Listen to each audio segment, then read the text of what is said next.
And welcome to the Smoke Break. I'm your host, your old pal Zane, here with Zoe Schwartz. Hello. And Taylor Barrett. Hi. Forgot me there for a second. I almost did. It's because I was about to do the next part. All right, so my pronouns are they, them. Yours are? She, her. And? He, him. All right, cool. We're all caught up.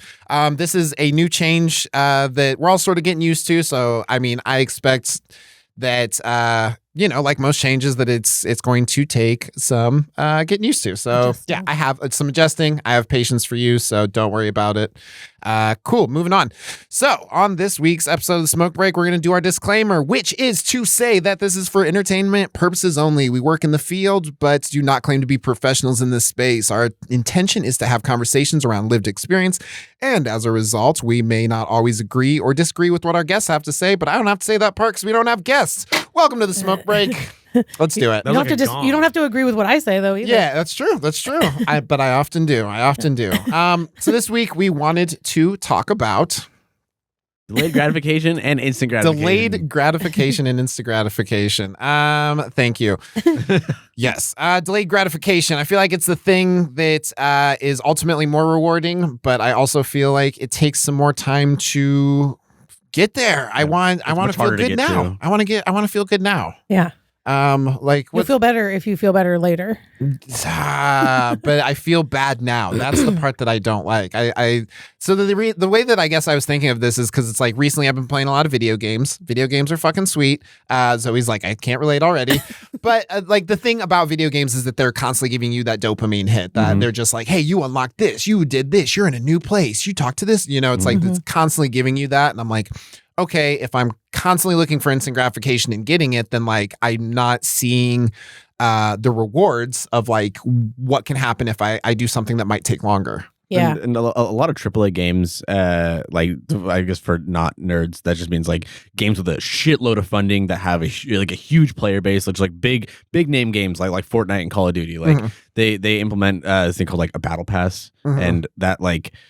When you buy it, it's usually like $10. When you buy it, that's like a new progression system. Yeah. And so that's just even more of a dopamine hit. Yeah. And I feel like that's helped them maintain their AAA status where like there's even without that, there's the constant leveling up, constantly unlocking new things. It's the leveling up. But I feel like we level up in life, but you don't see that progress. Exactly. bar. Yeah. And that's the thing. So like what's been your experience with like instant gratification? Like, are you somebody who's seeking it, or you're like, I can wait it out? I mean, I think I have ADHD, so I think by nature I am somebody who needs instant gratification because it takes like more for me to get. My brain doesn't, people with ADHD, our brains don't produce as much dopamine or as easily as other people's brains. They're like undersupplied with it. Yeah. So I think, in that way, I definitely am somebody who is impulsive. But I think like as I've gotten old, I think it's something that's gotten easier as I've gotten older, and I've like had enough experiences of like delaying gratification and then seeing how much like growth is involved in that process, and like how sometimes the thing that you're waiting for, the thing that you're working towards feels like it has more like sustainable or like long-term benefit than the short-term. So I think it also depends on like what we're talking about too, right? Like we're always going to need certain, like with food or for example or something, it's probably just good to eat when you're hungry. I think for me, it's just like I'm trying to find a place where like I'm balancing because it's just like I need to have like an instant, like a delayed gratification thing that's like kind of out in the future of like, I really want this thing to happen. You're working towards it. Yeah, that you're working towards it. And I want to have like that goal building and, like those little hits of dopamine that you get along the way until you get to the thing that you want to get to. But I also think that like instant gratification helps you like almost just get through the fucking day. Yeah. This life is hard, and like if my goals way the fuck out here and like there's a someday that I might get to it, like I want to make sure that I'm making myself feel good on the way to it, instead of just being like, oh, it's all the way out there and I can just be unhappy until I get there. Eventually I'll be okay. Yeah. Yeah. Well, go ahead. I just wanted to ask, what are some ways that you find instant gratification? Because like I feel like video games are like the most popular way, and that's something that I definitely do too. Zane and I do that together. So like I'm just curious. Yeah, what's your? If it's not video games, what could it be? I don't know. What do I do for instant gratification? I don't know. I mean, I think I'm just like an impulsive person kind of sometimes. Like following impulses. Yeah. I'm going to do this thing. Yeah. I feel like I'm pretty impulsive, but I don't know. I'm not like in a bad way though. Just like I can change my mind quickly. But yeah, I don't know if I have an example for that right now, but Yeah, something to I mean, yeah, I don't know. Yeah, that's a good question. I don't know. I vape, which I need to stop doing. That's definitely yeah. But I mean, once again, this life kind of sucks. Yeah. It's like I feel like just being able to get that little like I feel good right now, even though like Yeah. Well, I mean, I just feel good right now. I quit smoking cigarettes, and I knew I was going to get addicted to the vape, but I was like, I have to stop smoking again because I started again when I was all stressed out during the pandemic. And and I think that right now, as far as like thinking about the things I'm doing that are giving me instant gratification, that I'm feeling kind of guilty about, because like I know I'll feel really good if I quit, but I have to get over that hit of dopamine that I'm getting every time I hit my vape, and I think, and also like it is harder for people with ADHD. I think like we're more likely to get addicted to stuff because it is harder to get dopamine. And I think, but also what you were saying about like needing a little bit of feedback on the way, or like a little bit of dope, like I think that's also a strategy that like I learned when I was like coaching people with ADHD when I was in grad school. It's like one of the things you have like is helpful to get yourself towards your goal is like setting little mini rewards, so like, okay, if I study for an hour, I can have a treat, or like I can, whatever, I want a treat. Well, I was thinking of like something like that, because it's just like I have like these longer term goals, but I also have this instant gratification that I constantly want. So it's like, how do I reward my the progress of my long term goals with instant gratification? Well, and probably also because they're competing for time too, right? Like that's something that probably. I think that's the biggest issue, is the finite time. Yeah. Well, it's really easy to stress yourself out about thinking like, if I'm pursuing these like instant gratification hits, then that's taking away time that I could be pursuing the long-term gratification. And that's like, just, I feel like that becomes negative self-talk really, really quick, at least in my experience. Yeah, finding a balance, though, I think that's the goal, right? Because I think we're right. Like we're right. It's like we all have the same idea. Right. Is that we do need instant gratification to keep going, but we also need to have long-term goals so we can see the fruit of our labor, or like see what we can build if we don't just do the easiest thing, right? Because that's the other thing, is it's not doing the easiest thing. Well, and something that like, so like I've been working on more music lately, right? And it's just like, I feel like music it has like moments of instant gratification, but it is a very like, this isn't going to feel good until it's finished.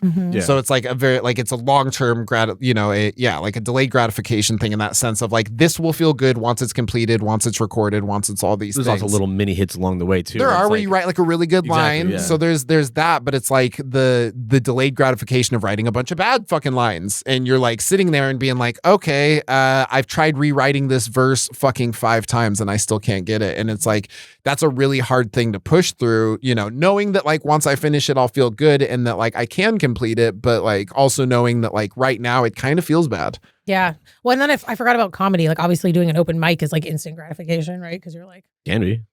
or it can be instant disappointment as well. Yeah, absolutely. But it is instant as far as like you could write a joke, go up, try it, get a laugh, boom. Like, it could be exactly. Quick, Well, and I think that like like the long term gratification is like the us wanting to make it, or whatever fucking sense of that there is like the long term goal of like, I want to get on a show so I can do this really long set, But it's just like you have to go through like you have to understand that like to get a set, to get a new 10 minutes, to get a new this, to like that's long-term gratification that like you're kind of being like this goal's out here and it's probably gonna fucking suck for like a huge chunk of it, like a joke not working, a joke that used to work not working anymore, like all the possibilities, but also just acknowledging like, oh yeah, like I don't have a new 10 minutes, but like this new joke worked, being able to enjoy those little things along the way. Or even just like marking the goal of going to more open mics. Like you can be proud that you did that, even if you bombed obviously, ideally you're not going to bomb every time.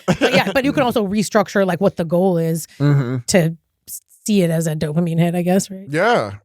Well, and I feel like, like the way that like you kind of pick those goals is really important too, because it's like, I think like the goals that you pick are like, they're like, I almost like guides to like, where your gratification is, it's just like, if am I heading towards this thing because like it's something that like I ultimately want? Is it, am I heading towards it because, I don't know. And I think that in that same vein, like their long-term goals have to be in a sense like realistic, and you can have multiple adjacent or really far apart long-term goals, or you can have like after I do this thing, then I'm going to reevaluate what my next long-term goal might be. And so like setting it as like as realistic. If your long-term goal is that you want to be a billionaire, cool, but maybe like get to a millionaire first or some shit. Maybe like learn about stocks and investment first or some shit, and then extend that goal. And I think that setting unrealistic long-term goals or just like really, really distant ones, even if they are semi-realistic, just extremely distant ones can lead to, like I said, like more negative self-talk, which and you're not going to dampen your progress. Well, you're not going to feel like you're making progress if it's like so distant that it's like one of these days. It's just like it's making me think what I've been thinking in my head. It's making me think of something called SMART goals. Have you guys heard of that before? That sounds familiar. It's like a specific way of creating goals that are measurable. I can't right now remember what all the acronym stands for, but it stands for like a specific, measurable, and then something, but attainable. Yeah. And then like, I don't remember. I could Google it real quick, but it's kind of what you guys are talking about. It's like the perfect formulation for creating a goal that you can actually measure. And then I think like we learned about them kind of in combination with like motivational interviewing, but basically like you're more likely to succeed at those kinds of goals because they're measurable in a way. And then you come up with like, what is short term, it's like it's just more clear. So I think and I think like creating like just different systems of measurement, like for, like what gratification could be. Cause it's like you could go to like, let's say an open mic, do a joke and be like, oh, like this joke didn't work. This joke didn't work. But you could also be able to like, I totally spaced. That popped up on the screen, and I was going to Google smart jokes. Smart jokes. I totally lost it. No, it's okay. But yeah, I think, but I do think figuring out how you measure what success looks like when you're trying to think about, or like thinking about like how is the goal going to be met? Like, what does the process look like? How am I going to decide whether I've gotten closer? And then the more you can like specify that, the more you can get those dopamine hits out of. That's what it was. Measurability. So it's just like if you measure you can measure something as like, did I get laughs, or it's like, did I deliver it better? Did I deliver it slower? Did I, speak more clearly? It's like if you create different forms of like measurement, then it's like you can, the ways that you succeed can be, it's not just like, was it an overall success? Yeah. Like, you could have it's succeeded. Not a pass-fail class. Exactly. There's a lot of different avenues that you can measure growth, progress, and even success in. Yeah. And I like giving yourself the opportunity to like break all those down would be really important. I had a more experienced comedian when I was first starting off tell me that like one of the things you could do is like every time you go to an open mic, you set a goal, and it can just be like, I'm going to enunciate more. I'm going to say less ums, or you know what I means, or whatever, or I'm going to try for a new tag, and so then that way, even if you bomb, it's like, well, I'm working towards my independent goals. Yes. Whether I had a great set or not, I leveled up in the sense of like, I set a goal, and it was like like a workout where you're actually like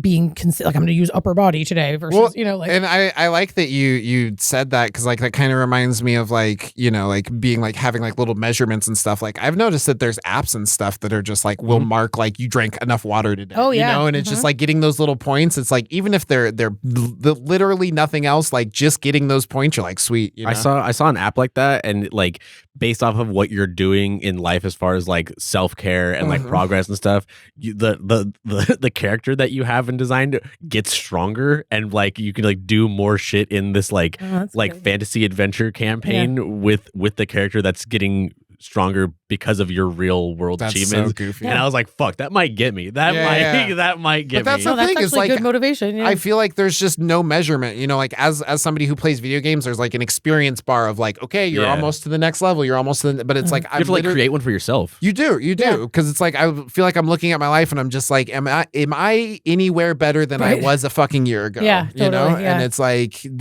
yes, I am. But like, it's hard to see that without something that's just like, oh, you're at the next level. And you don't get like a special sound when you level up, you know what I mean? Yeah, it's like you do something better and it's like dun dun dun dun. Yeah. Like, oh fuck yeah. Level 200 now. That's sick. All right, awesome. Well, we're gonna take a real quick break, and we will be right back with the smoke break. And welcome back to the smoke break. I'm your host, your old pal Zane, here with Zoe Schwartz. Hello. And Taylor Barrett. I have coffee now. We're doing much better. I feel like coffee is really great for focus. Yeah. Oh my hell goodness. Yeah. Whoa. Wow. How do we make it to our topic all of a sudden? I don't know. I don't know. Focus is something that like as somebody with like ADHD, I really struggle with. It's the thing that gets things done. I feel like if you can have a really good idea, but if you can't focus on it, then like it's just remains a good idea.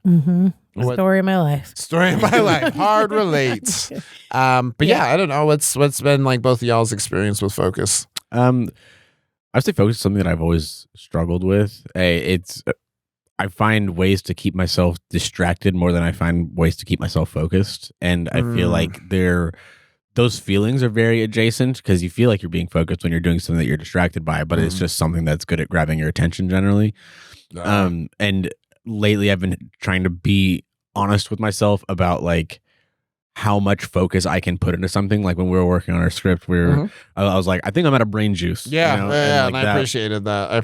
Because like I hit a threshold sometimes where like I feel like I can just like pump out a bunch of creativity, and then like I hit a point where I'm like, I don't know if I have any more gas in the tank. Yeah, well, and I appreciated you saying that, because it's like there's definitely been times where I'm like, I want to work on this song, and it's just like there's a certain amount of time, or even with like writing jokes where you can just put time into something, and then it's like the diminishing returns or whatever, where it's like it doesn't matter that I'm continuing to work on this because like I'm not even my full self that I'm putting into it. Yeah, I was gonna say I think everybody's different, like how long they can focus for. Obviously, people that have ADHD like maybe less, But I think also like there is a interesting thing about people with ADHD is that we can hyper focus. So it's like it's really cool. Yeah, when I'm interested in something, I'm like, so I'll read all the books. Put all the energy. Splinter Cell goggles just come on. Yeah, totally. Yeah, but if it's not interesting to me, I'll like just totally not even register it. Like I've taken the same math classes over and over and over again, and it doesn't matter how many times I take algebra. I'm gonna need like a tutor every fucking time, or I'm gonna test back into the low. Like when I had to switch schools multiple times, like in college they make you test, to take the placement test, and I would test back into like pre-algebra. Like I've taken pre-algebra and algebra like 7 times. You know what I mean? It's like I just don't give a fuck. So my brain is never going to remember. It doesn't really connect. Yeah, has no incentive, for me. So I think focus has a lot to do with incentive and like what lights interest. you up.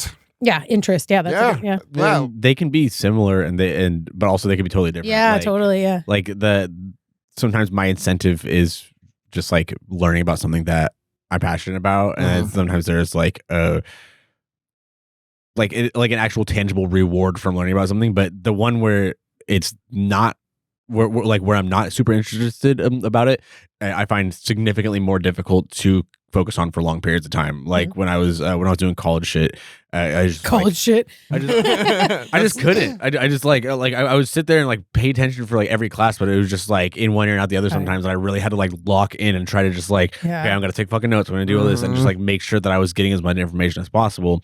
But when I'm like doing a deep dive on like fucking, I don't know, like old school like horror directors, and I'm just like it's nothing to me to just like soak it up. You know what I mean? Like I could tell you a lot of shit that happened on The Birds by Alfred Hitchcock. Yeah, just because I was like, what the fuck is going on here? I like that movie. Well, no, I feel like I can hyper focus on stuff like with music and stuff. Like I would sit like when I was learning about music theory and all this just nerdy shit, like I was so interested in it and I could just sit and focus on it. And I was like I never knew about the whole hyper focus superpower part of it because everyone was like, oh, you can't focus. And I'm like, it doesn't feel like it. Yeah. Doesn't feel like it. I can't stop focusing. Yeah, exactly. I can't shut it off. Yeah, exactly. But I do feel like that's part of it. And I really like what you said about interest and stuff too, because it's like, I feel like, it's easy to say that we can't focus on stuff that we don't care about. Like, it's like, yeah, of course you don't care about it. Which feels kind of mean sometimes. It's like, I'm sorry, I just don't give a shit. Yeah. No, but that's, go ahead. No. I was just gonna say that's where discipline comes into play, right? Because it's like sometimes we want to be good at something that we don't find interesting, but we know that like once we're good at it, we'll probably get, like pleasure out of it, but the learning process isn't interesting. Like that's the thing. Or like we want a certain job, so we're doing this program or whatever. And like, we're not gonna like all the classes we have to take. I feel like I'm rubbing it in your face because you were like, I'm like that's how college shit works. It sucks. No, it took me a really long time. It took me a really long time to get through. No, but yeah, like that. There's I think I lost my train of thought, but you guys knew what I was talking about. Yeah, and I think there's this unique like middle ground of like being interested in something but not interested in learning how to get good at something that I've seen happen a lot. Like I've taught a lot of people how to play fighting games. It's one of my biggest passions is fighting games, but once you start talking about frame data, like frame data and like specific, like it runs 60 frames a second. So if something's in one frame, that's 1/60th of a second. When you start talking about how many frames a certain thing takes, people just check out. People just check the fuck out. And you see, you saw that live. Like, it's like when someone tries to explain Bitcoin to me every time, and I'm like, no, I don't give a shit about Bitcoin. Frame data and Bitcoin. I've asked people to explain it to me multiple times, and every time they start talking, and I'm like, I don't know why I asked. I can't even listen to this. Like, I don't care. My brain just stops listening. But it's weird seeing that with people that like love fighting games but don't want to hear a fucking thing about the stuff in between. Yeah, about the stuff in between. And it's like this is how you enjoy the thing that you like even more. And there's like, I just want to fucking hit square. Yeah. All right, I can do it. Yeah. Well, and I think like the discipline portion of it is like discipline is like when focus isn't easy, I guess. You know, it's like you have to manual. Yeah, exactly. Yeah. It's like almost like discipline is manual focus. Yeah, totally. That's like, because it's like there's going to be times, you know, it's I'm trying to think of like what the other thing is where it's just like inspiration and like, I don't know. I feel like inspiration and discipline are also like one of those things where it's just like inspiration is this thing you wait to come, you know, and discipline is like what you create when it's just, when you don't feel inspired. Yeah, totally. Yeah. But you have to have some of each, I think, right? Like, yeah, absolutely. I think, both are important, but like I've been working on music, like I said, a lot lately, and it's like I've been making a practice of just writing, even though it's not working, because it's just like the muscle of writing, the muscle of figuring out better lines and all this other stuff. It's just like I'm making a discipline of being like, I'm going to spend an hour on this today. Like I can fuck off with the rest of my day, but an hour of this day is going to this. And it's hard. Like, what do you think is the biggest difficulty you have with discipline? Everything. Mine is fucking it up one time and being like, fuck it, I'm never doing it again. I don't know. I think that's common. I just genuinely have a hard time being disciplined about anything that isn't fun for me. Like it's everything that like cleaning, getting my work done, like all of it is a struggle for me. And I randomly will like get myself in the right zone where I can like bust out some stuff, you know, but I don't know. It's hard. I don't really know. I think what is fun for you? I mean, lots of stuff is fun for me, but like talking to my friends, doing comedy. I don't know. But just like the stuff like cleaning my house or like getting my work done, I can procrastinate a lot. But then when I finally do it, I feel great. And it's like, you wish you could just remind yourself of that, right? Like, do you ever like gamify stuff? Well, yeah. And I think that kind of is I should do it more. But I think that's kind of what I was talking about with that, like rewarding yourself, like kind of tricking yourself into doing it. Yeah. Like, and breaking things up into chunks. Like that's supposed to be a really good one. But yeah, I'm pretty undisciplined, I guess I would say.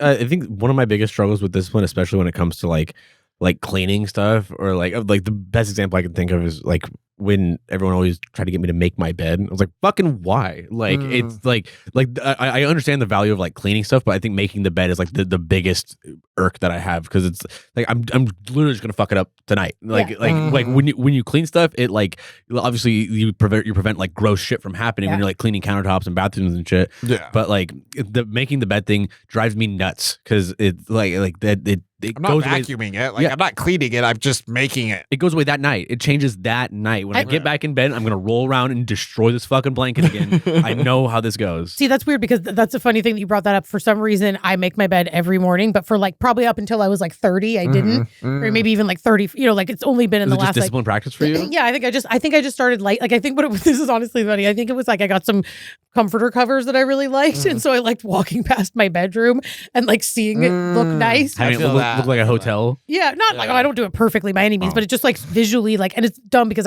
there's a lot of other I won't leave dishes in the living room, you know, like I won't always wash them, but I won't leave, like I rarely would leave like my cup or my plate in the living room. Like so yeah, it's like I have little things. Do you still get impulses to do those things, but you're just like, no, I don't do that anymore? I don't know. It's automatic now. Probably how consistency works, right? So I built a habit. Consistency, I like that. The other thing I was going to say is that discipline, I think discipline requires a why.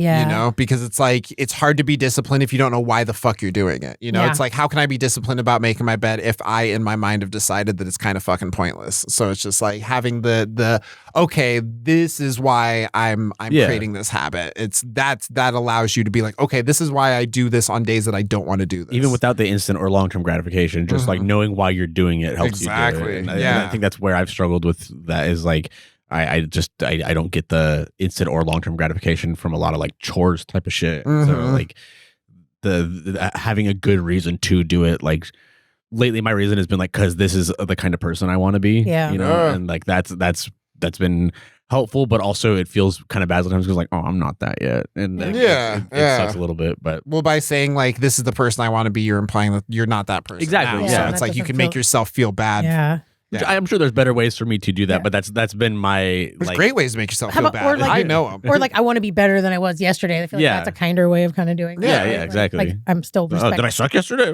Yeah. Well, actually, that made me think of how I think it is important to be like kind to yourself when you're not at your end goal. To like to find.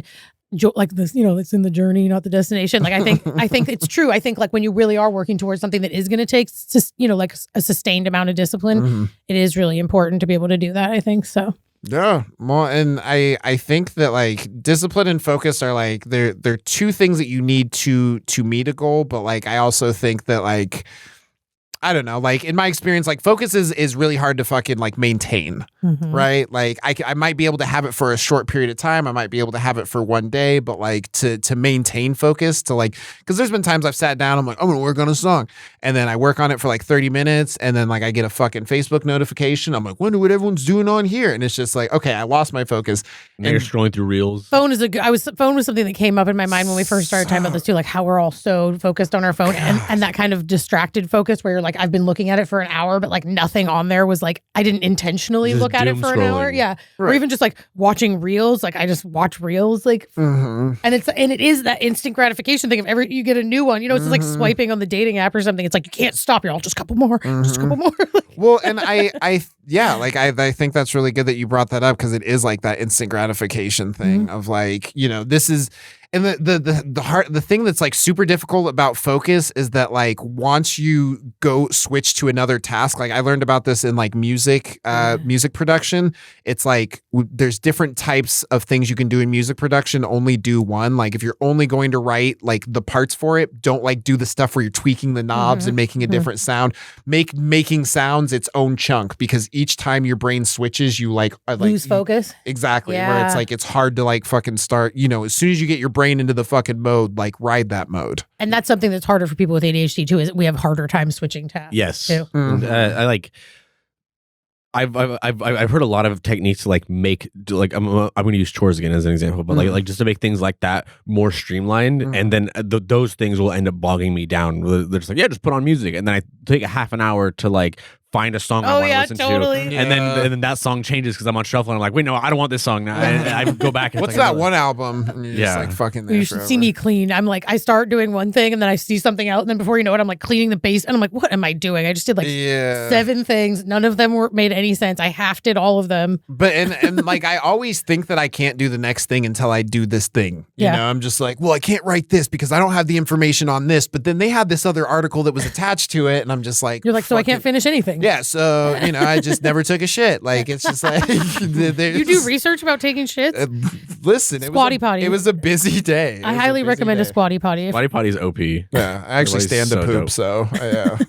Yeah, I forgot we talked about this. What's wrong with your finger? I think I have a bug bite. It's fine. I don't know. Smack it. Yeah. What about focus? You have to pat it like a weave. This conversation made me realize that the things that I am disciplined about, I didn't really decide. I just kind of did. And then the things I want to be disciplined about, I can't be. Like I really, because I'm like, why do I make my bed every day? I'm like, why can't you do the other things that you keep telling yourself you're going to do? There's certain things that have. But do you think it's because you don't have the whys yet? I don't know. No, not at all. I think it's just probably because it feels like your bed is. Wait. Or are you gonna say? I was gonna say it's probably just because those things are quicker. Like making a bed takes 5 minutes, but like me doing a workout, or whatever, takes a lot more energy. So. We answered it with instant gratification. Yeah, I figured it out. Which is a really good Dance Gavin Dance album. Okay, instant gratification. Okay, well, is it really? I didn't know that. Check it out. Yeah. Yeah. I mean, I think ultimately, like with focus and instant gratification, or not instant gratification, focus and discipline is that like they take time. They take time to build up. It's not something. It's a muscle. Yeah. It's exactly. Yeah, it's that's a how muscle, I think about and it. you have to like work it out. You have to repeat it. You have to. I think something that I learned that was really cool was just the idea of like focusing for 25 minutes and taking a 5-minute break. Focusing for 25 minutes, 5-minute break. It's just like you can commit to 25 minutes. I'm not asking you to do this for a whole fucking hour. I'm saying do it for a chunk.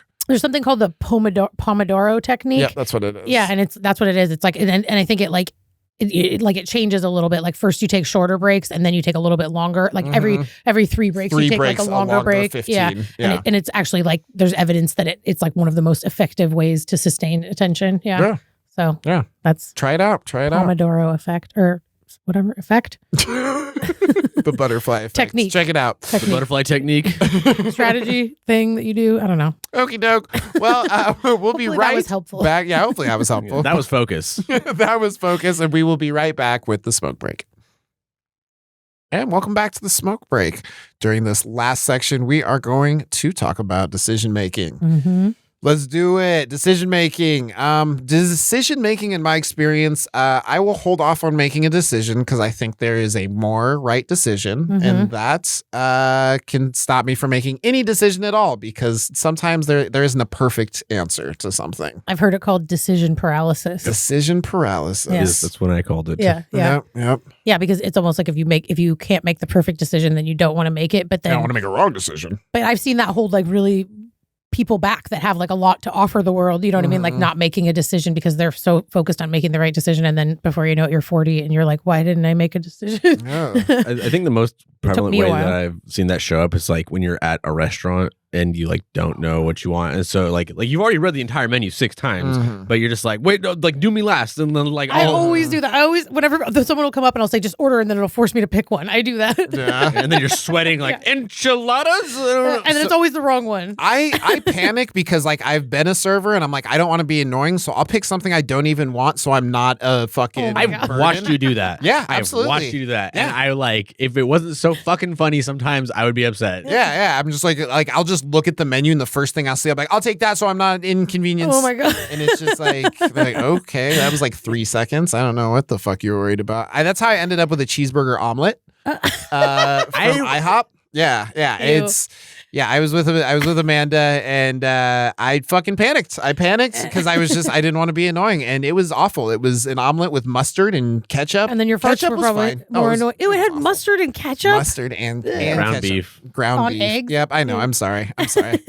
So sometimes you make the wrong decision if you make a decision too quickly. Well, that made me think about how like the more options you have, the harder it is to make a decision. And so like sometimes when you're making an important decision, it's really important to like, well, that's what I'll do with the menu thing too. Sometimes I'll be like, okay, it's between this and this, and then I, but yeah, I think narrow it down. I think you have to, because I think when you struggle with decision paralysis, or whatever, or have a hard time making decisions and trying to make, you have to like narrow it down, like, or else you're never gonna make one. Yeah, like a tournament bracket where it's like these two are the best options on this side, and then it's like, okay, well now it's between these two. You just keep chipping away at things you don't want. Like, have you guys ever been to the Cheesecake Factory? Nope. It literally has like a book for a menu. It has like everything. Like it's like a 20-page menu. Those poor cooks.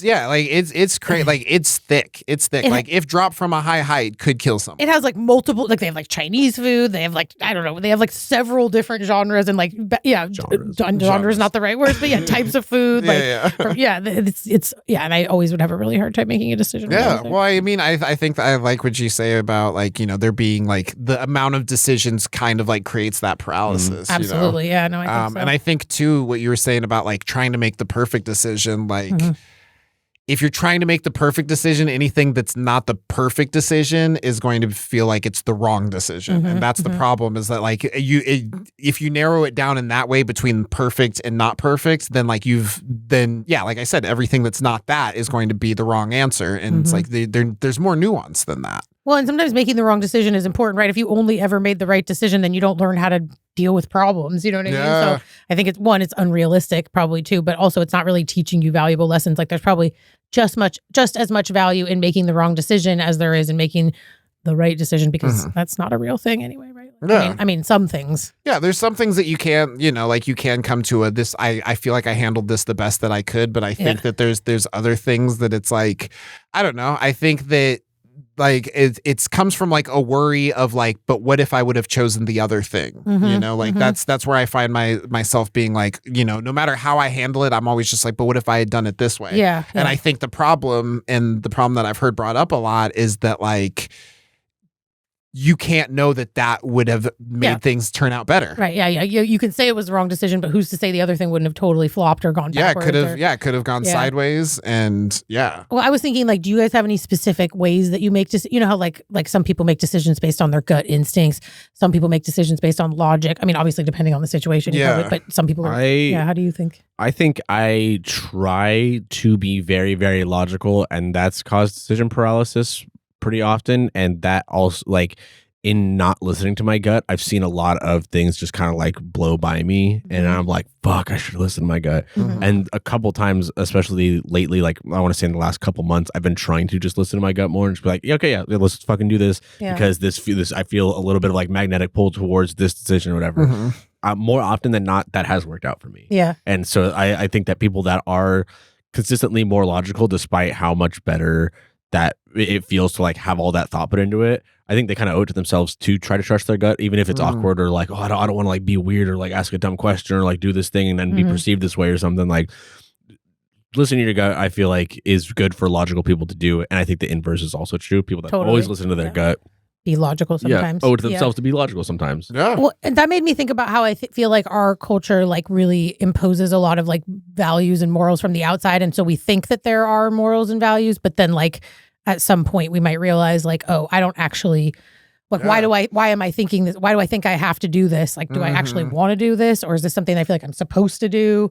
You know, and like you kind of pick that apart as you go and look back on your life and sort of question like some of the decisions you make. Yeah, you've been like, well, if I would have thought about it harder or if I would have had more information. I think a way that shows up a lot, especially right now, is like the concept of like a nuclear family being like the way a family is supposed to operate. A wife, husband, 2 kids, and the husband goes to work and the wife stays at home. And like that being traditional family values, it's like being put into question a lot right now, rightfully so. And people that have considered that their values instead of imposed values are like pretty upset about that. But like, gotta change with the times, you know what I mean? Yeah. Well, and I think sometimes for me, like when I've felt bad about myself, like I think sometimes I realize that it's because the thing I'm using to measure or to decide or the value or the thing that I'm using, it's kind of like not really mine, you know, like it's socially imposed. Yeah. Well, it's like, it's questioning if you're making a decision because it's this decision that you think is the best fit for you, or like if it's a decision that was like, you know, made for you of like, this is the best way to act. Like, that's why you act this way. Well, and I think it takes away from our ability. That's what I was getting at. Was like, I think it takes away from our ability to connect with our intuition, which like kind of robs us of our relationship with ourselves. And I think that ties into like capitalism and all that crap, right? Like, being less independent thinking, you know what I mean? Like it makes us easier to control. It makes us easier to, you know, whatever. So I think there's a lot of other stuff going on there, you know, like. Yeah. Well, and I think like just giving, you know, like potential to like a decision, like just even like assuming that like, not even assuming, but like being like accepting that the decision that you made was the best one that you could have made, you know, like, cause I think that, like when we ultimately choose, we're like, oh, I should have. And it's just like, you have the information you have now that wasn't the best decision only because you made that decision and saw how it panned out. Hindsight is 20/20. Yeah, exactly. Like you can now use that information to inform your next decision. You can use that experience to inform your next decision, but like giving yourself the grace that you don't have that you didn't have the information that you now have because you made that decision. Yeah. I think that the people owe that to themselves for sure. Definitely. Absolutely. Yeah, and I really like what you were saying about like the whole, you know, emotion and logic thing, because it's like, I feel like I'm somebody who makes decisions from emotion, because I'm just like, how does, you know, like whether I decide to stay somewhere, whether I decide to leave somewhere, I'm just like, I'm not doing it because logically it makes sense for me to stay or to go. I'm doing it because emotionally I'm like, I don't feel comfortable, I'm going to go. I feel nice, so I'm going to stay. You know, it's just like, instead of being like, this thing right here will benefit me, so like I need to do this thing. Like there was a funeral that happened recently, and I really wanted to go to it, and it was from somebody who was in the hip hop community that like was just a fucking sweetheart. Like every time I would go out to a show, like he would fucking get a selfie with me. Like homie made me feel like a fucking rock star, and he had like a benefit show, and I really wanted to go, but because I was just like, I was too in my feelings. I was like, I felt uncomfortable, you know, like I didn't do the thing that logically, like if I really wanted to, you know, like pay all of these things back, like logically I should have been there. But like emotionally, I was just like, I don't know, you know, like what if I'm uncomfortable? And it's like, I made a decision with my gut when like logic, I feel like would have been a better thing. You know what I mean? But it's like, do I ultimately know? Yeah. But do I ultimately know that would have been the best decision? There's a chance I could have gone and, you know, people threw fucking tomatoes at me. I don't fucking know. You know what I mean? Like, I can think that I made the wrong decision by not going, but like, I can also accept that like, maybe that was the thing I needed to do in that moment. Mm-hmm. Yeah. And I think that's another reason to like, just embrace that, like we all are doing the best we can at any given moment, even if that sucked. That was the best we were able to do right then, and that's why, like the whole rethink or you know, looking, reflecting, and regretting or you know things like that's not really helpful. It's better like to be like, oh, well, what can I learn from that decision that I made? You know, like why did I make that decision? Was I feeling fearful? You know, like that's another thing that made me think I was like the idea of use like, am I being motivated by fear or am I being motivated by love? I think I've heard that as like a really good goal to, or a goalpost to use or measurement to use to decide if you're listening to your intuition. Yeah. Is that like if it's coming from a place of love, it's probably more likely. But if it's coming from a place of like fear or competition or, you know, kind of a more negative emotion, I guess. I like that. No. I mean, not that competition has to be a negative emotion, but no. But I think as like someone who's highly competitive. I don't even know. It's not an emotion. I don't know. Is that an emotion? No, but it's motivation. Yeah. I think it's adjacent to fear sometimes when the fear is like being outdone by something or when it's not legitimately just like a competition that you sign up, you know, it's a fucking taekwondo competition or whatever. It's like when you have this like unnecessary feeling of competitiveness, I think that is appropriately adjacent to fear. So I think you're definitely onto something with that. Yeah, because it's fear of not being good enough because you're measuring your worth based off of comparing yourself to someone else. Yeah. It's probably not that useful. Yeah. I think that I think it's smart to put that so close to fear because I think there is a fear of that. Yeah, well, it's like it's a fear of losing. Like if your goal is to win, then you're afraid of the opposite. But yeah, but I think that's there's like a podcast I listened to or something, and I think she used that example, and I'm like trying to remember that more. Like, am I doing this out of fear or am I doing because I think when you're because you know I feel really indecisive a lot just about like going to an open mic. I really do a lot of like, should I stay home or should I be social? That's like one of my biggest like back and forth. And I feel like you could be thinking about like, okay, well, am I not going because of my, you know, like, I don't know. But well, I mean, I like Taylor asked, you know, he was like, I'm going to go to the store. And I was just like, okay, cool. Do that. And he's like, do you want to come with? And I was like, oh, socializing, leaving the house. I should do that, you know? And it's like, but I've been doing more work on like asking myself questions, you know, because it's like, usually I would just think the thing I thought and be like, well, that's probably right. I thought it, you know? And now I'm like, why do I think that? Why do I think that I don't want to go to the store? Is it because I don't need anything? Is it because I don't want to interact? Well, I do want to interact. Am I afraid it's going to be a bad interaction? So it's just like, I think like being able to constantly question, you know, like where a decision's coming from. Yeah, being curious. Well, and that makes me think about that idea of like your first thought is often your like socially conditioned thought. I've probably said this before. And then your second thought is like more likely to be like your true feelings or your authentic self. Yeah, one's like a reaction. So that's what you're like doing. More like a genuine thought. Yeah, so you're being curious and then it's leading you more to like what you actually feel versus what you think you're supposed to feel or like. What my brain has been on loop thinking. Totally. You know? I think that really goes into like, we were talking about the question everything people and how they often don't question everything because they don't want to question things that like align with their immediate thoughts. Yeah. And I think that you are kind of even taking that a step further. And it's like, you're not just questioning everything around you. Like you're questioning things internally too. Like why do I think this? Is this how I actually feel? And like that, I think that can be dangerous if it goes unchecked. But I think the way you're doing it is really smart where you're just making sure that like, you have all the information you can get. Using it in a positive way because I feel like I was questioning everything before, but I was getting positive things and questioning how they might be negative, and now I'm like getting negative things and being like questioning like how could this be positive? Yes, and like that's turned it around. Yeah. And the way you used to be doing it is kind of is why I put the disclaimer of like that can be dangerous because you can warp things out of being positive, but if you're doing it the way that you're currently doing it, I think it can be very healthy. Yeah, absolutely. And I think that, you know, being able to do that is like, you know, like that's a decision. That's something that like I had to be like, how am I going to look at this? That's your version of not leaving cups on the coffee table. Yes. Well, and you're more likely to make a decision that's like more aligned with your values or your goals if you take the time to sit. I mean, not that your intuition or your like automatic thought or decision couldn't be aligned with your values, but I do think You're double checking. Yeah, it's like you're being curious about where it's coming from, and then you might have you're more likely to catch some sort of like measurement that you're using that isn't actually aligned with you anymore, or that it, like you said, it's an old story or like an old conditioning or fear or whatever. Yeah. So, and I think that leads you back more to your like intuition, and then you get to trust yourself more. That's true. And I think that's then we don't question ourselves as much. Once we trust ourselves, once we like rebuild that like how to listen to yourself, then you're more likely to be like, oh yeah, no, that's the right thing right off the bat. Yeah. So, good job. I do want enchiladas. Yeah. Yeah. All right. Well, I'm going to trust my intuition. I do want a cheeseburger omelet.